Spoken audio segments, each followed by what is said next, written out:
Hello and welcome. There's a new term on the horizon. It's called digital enterprise. Why are we talking about it now? What does that mean? What does it mean to companies who have to cobble together this new digital enterprise? And what does it mean for people like you and me who might be beneficiaries from it? Well, I'm joined by someone who's going to help me try and understand that. V. Srinivasa Rao, who heads the global digital enterprise function at Tech Mahindra, the IT services company. VSR, as you're called. Thank you so much for speaking with us. So why are we talking about this digital enterprise? Yeah, I think this is mostly because of the technology innovation happening in the last 4 or 5 years. Let me put it in a very simpler way. So, number one, the wireless bandwidth. Today it's available 40 megabytes per second or 100 megabytes per second theoretically. Then the second is IPv6, where you can give literally IP address to anything in the world. A tree, a plant, or a machine, or equipment and all. That means they are getting quite connected. Frightening, by the way. Yeah. Sorry? I said it's quite frightening. Absolutely, yeah. So 343 trillion addresses are available today. You can give literally address to anything, IP address. And social media, there are billions of people are getting connected, mobile, internet of everything. All these things basically now available at an affordable price. Because of that, there are two major disruptors basically emerging. Number one, customer behavior got changed. They want information now, they want personal experiences, and it's not just selling services and products. You have to sell the experiences, engage them, and they want now everything to be done at this juncture. I'm a restaurant, I am at movie theater, it doesn't matter. That means the behavior of the customers got changed tremendously because they are hyper-connected. Any examples that you can give from your own experience or some of your clients about this changing customer behavior? Yeah, the customer behavior, if you look at, for example, if I go to the retail store, okay, so today you are expecting to get a welcoming message in the mobile phone, hey, VSR, welcome.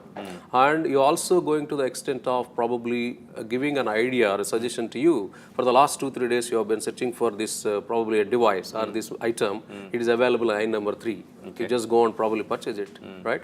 And after that, you don't need to go to point of sale, the counter where you have to stand. You can directly go to the kiosk where using this NFC and mobile phone or mobile wallet, you can pay the money.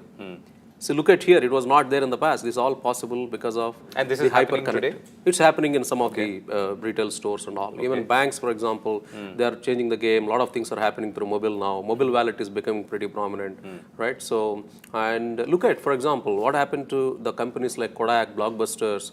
All those things really disappear. Amazon, for example, now become number one. If you want to purchase a book, in the past you used to go outside, 2-3 hours, drive, and then go, feel, sense the book and purchase. It's not the case. Today it's 5-10 minutes you can purchase the book. Right. This is all the changing. I cannot expect to customer to wait for 3 hours, 4 hours or 5 hours to complete their job. If I'm outside, I have to complete there. But somewhere you're also saying there's a transition from, let's say, e-commerce to this digital enterprise. Because e-commerce has been around, people have been buying products online and have been getting fulfilled online. So e-commerce, in my view, is mostly the desktop or laptop economy, I can say. It's not like anywhere, anytime, a phablet or a tablet, or even today, what's happening, it's omnipresence. Sarvantrayami, right? So I can do my transaction using a TV, I can do my transaction using a phablet or a tablet or a desktop or a laptop. That is the expectation what customers basically have today. That's the reason the digital means it's not one channel. It's a multi-channels. At the same time, the experience what you provide across these channels is very seamless. Right. If I start a transaction in one device, I can continue in another device. Right. So what does this mean for a company that is selling products or services and in trying to meet this need? Okay, so the other important disruption before we get in there is the work what the companies are doing, whether manufacturing, healthcare, retail and all, the human interventions are going down. Because more and more the sensors and then embedded software, predictive analytics, all these things, making human interventions very, very, very less.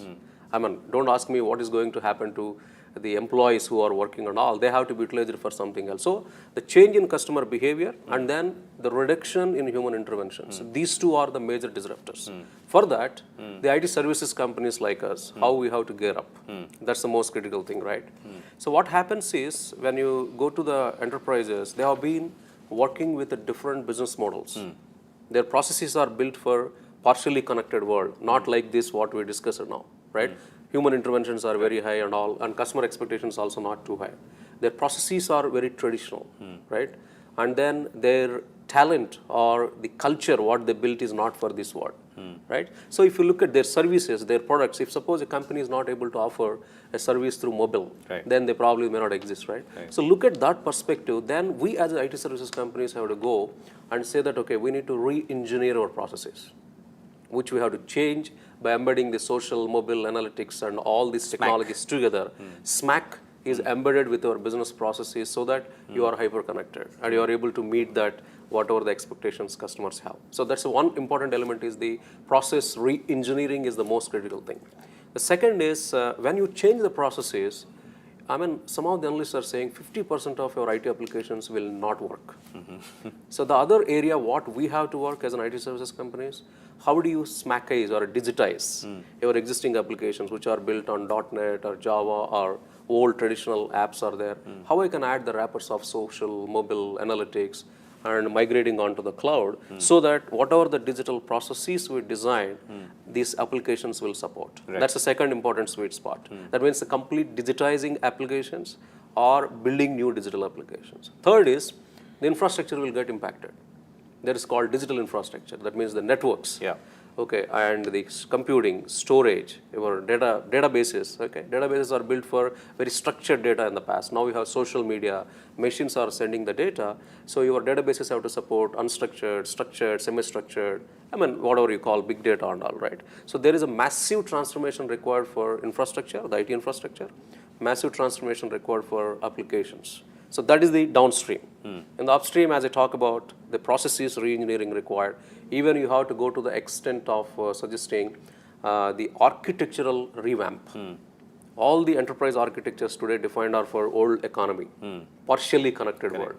Today you want to inject all these Internet of Things, sensors, embedded software, social, mobile analytics.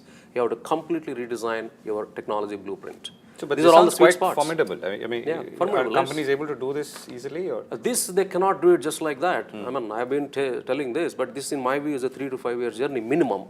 And it might take, I think the industries again, I mean, some of the analysis is done. Some of the industries are very forward looking and their survival is questioned if we don't really respond. For example, high tech, retail banking, these are all the sweet spots for digital because they are very consumer intensive and the customer behavior, what I talk about, and also their manufacturing plants, whatever exists, they also need to automate and digitize that. So those three are the sweet spots. So those verticals, you can really go and start selling it. The other verticals like telecommunications and all those things probably have a little bit of... Right. So last question, how are Indian IT companies prepared to help their customers or clients migrate to this? So we are redesigning our service portfolio. So what we have done probably the last 10 years, 20 years, 30 years and all. So the service offerings looks probably the names looks same, but the way you do that. One example I'll tell you. Today the applications what basically we have been developing for 3 months, 4 months, maybe when we started career maybe 12 months and 18 months. Now it is hours, days and weeks. This is a paradigm shift. That means we are preparing ourselves the complete new application manager services, which involves an hourly basis I have to develop the applications and deploy them, or a weekly basis or something like that. The second is they have to be developed on mobile, social, analytics, integration and all. So we are preparing ourselves in building the talent, in building the capabilities, tools, accelerators. In fact, the complete global delivery model, what we defined in India, probably 30 years back, I call it as a grandfather. Now you have to make it a youthful global delivery model to make sure that these infrastructure manager services or application manager services or BPOs or your BPM, the business process management, all we are building new assets, new catalog of services, new talent. In fact, we have to transform ourselves. There is a lot of cultural shift is required within IT services companies in India to make sure we offer digital enterprise solutions. And that sounds like quite a challenge. I wish you all the best. Thank you so much. Yeah, thank you so much. Thank you, Govind.